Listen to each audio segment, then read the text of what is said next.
and we're only here on this planet for a blip. And by the way, until the 90s,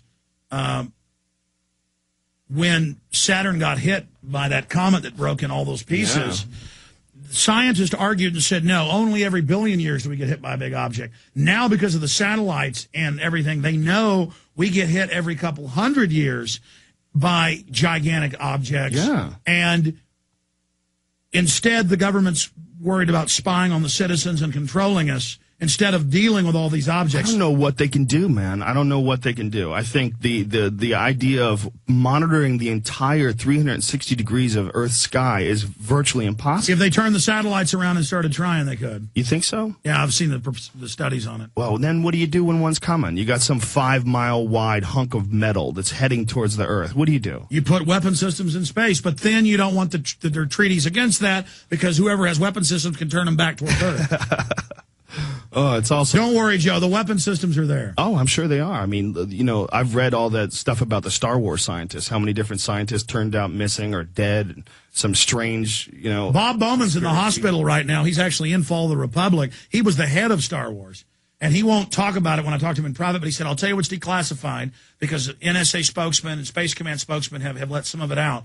When he was there in the late 70s, they announced it in the 80s, it was around the 70s, they had an entire fleet of unmanned aircraft up there, Black Manas, space planes, but they don't use nuclear weapons. They use meteor guns, and they drop solid DU sabos into orbit that accelerate to 30,000 miles an hour, and they can kill people 5 miles under the ground. And it's a global decapitation weapon where they could wipe out the whole leadership of the world in a matter of minutes.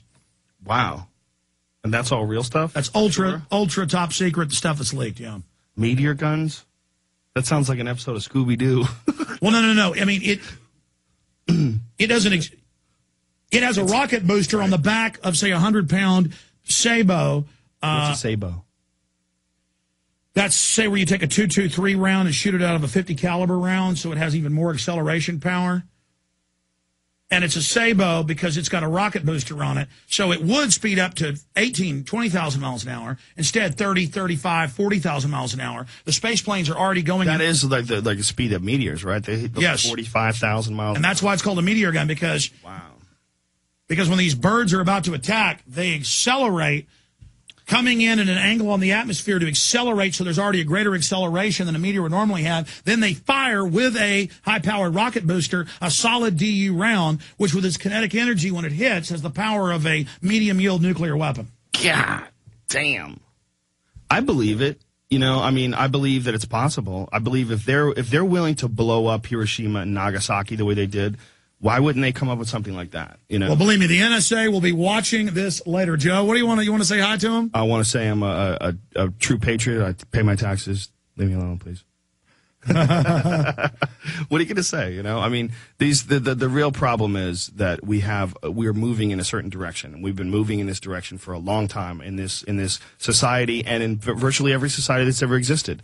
Every society that has incredible power eventually winds up going into corruption and falling apart. Every empire collapses. And it's because of corruption. Exactly. But this scientific dictatorship admits in their public documents that they've studied all of that, and they've built a scientific dictatorship so people can't get out of it.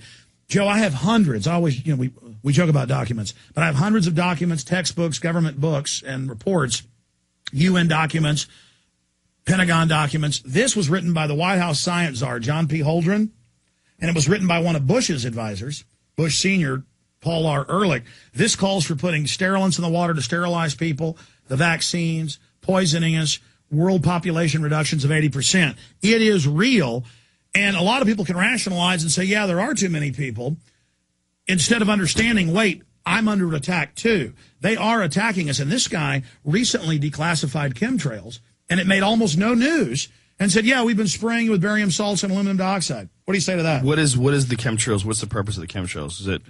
Is it weather control experiments? Yes. He says geoengineering or terraforming to save us from global warming. There's certainly a difference in the way the clouds look. You know, if you look at some clouds that are way up high, some trails from jets, it's like they dissipate. They're in the air like they always have been, and then as the plane is moving, you can actually see them dissipate.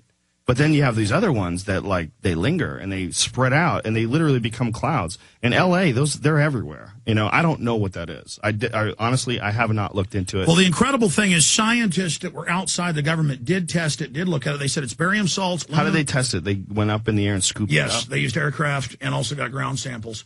And they said this is barium salts, aluminum dioxide, weather modification, nuclei. They declassified some of it 5 years ago. I got Ben Livingston, the father of weather weapons, on.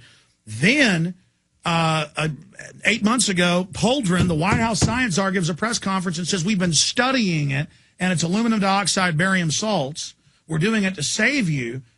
And it turns out a guy got a Nobel Prize in '92 for developing it. But the point is there's a giant weather modification program going on. They finally admit it, and it's no big deal. That's pretty crazy. Joe, in the last 5 minutes or so we have in this special transmission, I want to thank you for coming in. I know you're a guy that loves freedom and is against... Who doesn't? Who hates freedom? The globalists hate freedom. No one's sitting around going, man, I hate freedom. Maybe prisoners that get institutionalized. Well, the establishment doesn't like freedom. They hate freedom. They want to condition people, brainwash them, control them. Let's spend some time here on some lighter notes. Okay. Is Brock Lesnar ever going to fight Fedor? Well, Brock Lesnar right now has mononucleosis. Brock Lesnar has not been able to train, and they've postponed his fight.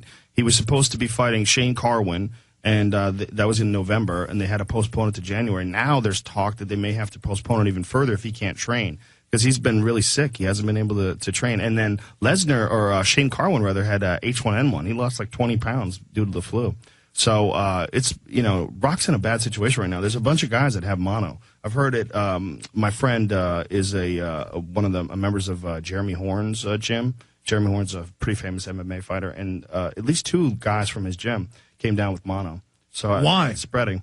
You know, I think mono is it's an infectious disease, right? You can transmit it from person to person. And these guys, you know, when you're training, you're doing jiu-jitsu and wrestling with each other, that's a lot of sweating on each other, and you get each other's bugs, you know. That's why you never want to do jiu-jitsu with a guy who's got a cold, because you're going to get his cold. You sweat on each other, you know. I mean, it's kind of gross when you think about it.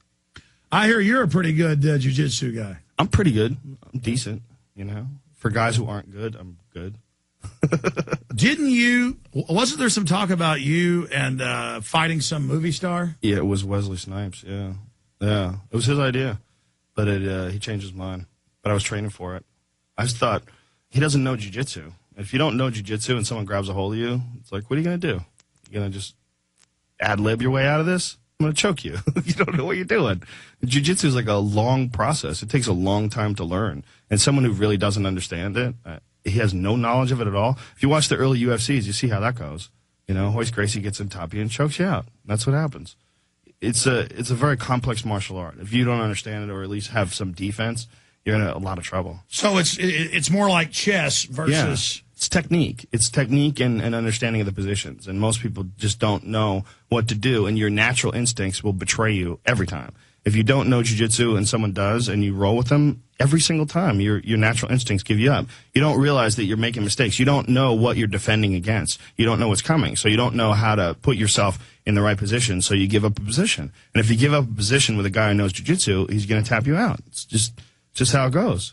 It's a helpless feeling. When I first learned jiu-jitsu, starting out as like a white belt, I remember just getting dominated by guys where they would just crush you. They would just grab you, get on top of you, and choke you, and there's nothing you can do about it. And it's a horribly helpless feeling. You know, Ari is getting pretty good now. Ari's a blue belt. And are you a blue belt yet? No?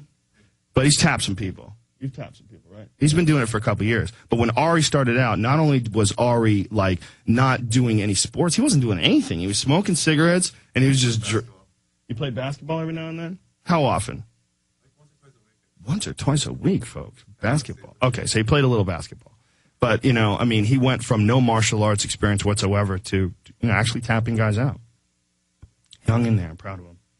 So it's really good for people for self-defense. Yes, it's great for self-defense, and it's also great for exercise because it's really fun. It's interesting. You know? What's that? If you're looking to rape. Yeah, if you're looking to get good at rape, it's the best. Boy or girl, whatever you're trying to do. It's a fascinating sport. It's a fascinating martial art because it's a whole series of movements, and it's never ending. Like me and a buddy of mine were just drilling a new move the other day, and we're talking about it. He's a brown belt. I'm a brown belt too, and he's like, it never ends. There's always a new move. There's a new sweep, and this new sweep that we were learning the other day is just this revolutionary new sweep.